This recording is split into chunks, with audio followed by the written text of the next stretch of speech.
చంటి బంటి. చంటి బంటి ఇద్దరు మిత్రులు. ఇద్దరు చాలా బీదవారు. ఇద్దరూ భిక్షమెత్తుకొని రోజులు వెళ్లదీసేవారు.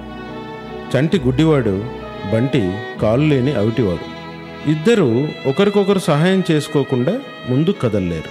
చంటి ఓ రోజు ఒక వార్త విన్నాడు. పక్క ఊళ్ళోకి సర్కస్ వచ్చిందని. చంటి బంటితో ఈ విధంగా అన్నాడు, మనం కూడా సర్కస్ను చూడ్డానికి వెళ్దాం. అక్కడికి ఎంతోమంది ధనికులు, దయగల హృదయులు వస్తారు. మనకు చాలా భిక్షం దొరుకుతుంది. అనగానే బంటి, మనం అంత దూరం ఎలా వెళతాము? నీవు గుడ్డివాడవు, నీకు దారి కనిపించదు.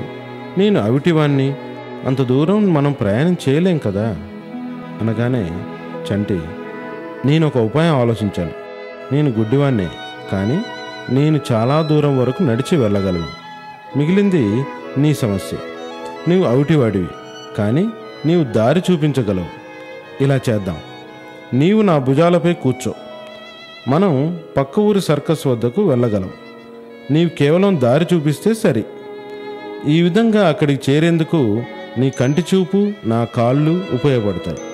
ఎలా ఉంది అనడంతో బంటి కూడా ఒప్పుకొని ఈ విధంగా ఇద్దరు మిత్రులు పక్క ఊరి సర్కస్ను చేరుకొని అక్కడ చాలా సంతోషంగా గడిపారు.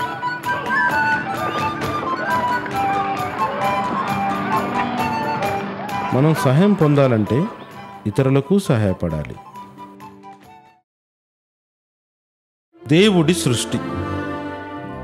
రాము బద్ధకస్తుడైన యువకుడు. ఏ పని చేయడానికి ఇష్టపడేవాడు కాదు. ఒకరోజు ఎప్పట్లాగే ఊరికి దగ్గరలో గల పొలం వద్ద చెట్టు కింద నిద్రించసాగాడు. తల ఎత్తి చెట్టుపైకి చూశాడు. మధురమైన నేరేడు పళ్ళు గుత్తులు గుత్తులుగా చెట్ల కొమ్మలకు వేలాడుతున్నాయి. పక్కన గల పొలం వైపు చూశాడు. పాకుతూ పెరిగే చెట్ల తీగలకు పెద్ద పెద్ద గుమ్మడికాయలు కాసి ఉండడాన్ని గమనించాడు. అది చూసి గట్టిగా నవ్వడం ప్రారంభించాడు.